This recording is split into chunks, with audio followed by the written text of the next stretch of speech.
Will RUJI Trade be like, will SwapKit support and offer RUJI Trade? And then so when somebody's like on one of the front ends and they go to place a swap, and you know how they see Maya and THORChain and Chainflip and there's near, are they going to see RUJI Trade as well? Like how is this going to No, work? so RUJI Trade is there to support those quotes, not to replace those quotes. You will so the specific technical details are yet to be ironed out. Currently, there are two entry points now. So there's the current swap memo.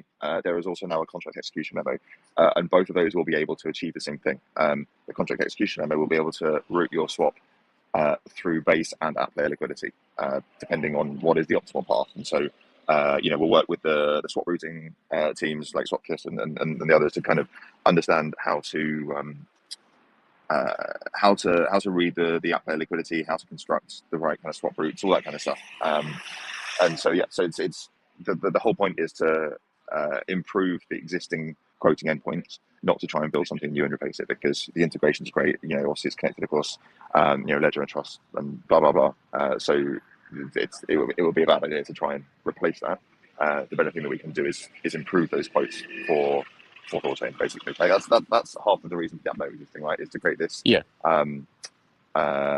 this kind of aligned liquidity that is just kind of this adjacent liquidity rather, which is sitting there supporting swaps. Yeah, the user experience on specifically that will be, instead of doing a base layer memo based swap, a swap kit can deploy a contract, and they can do a bunch of off-chain and on-chain essentially indexing, and you essentially what we call swap to exec. So the memo, instead of being like swap to Bitcoin blah, it will look like X colon parameters, and those parameters can be encoded and blah blah blah.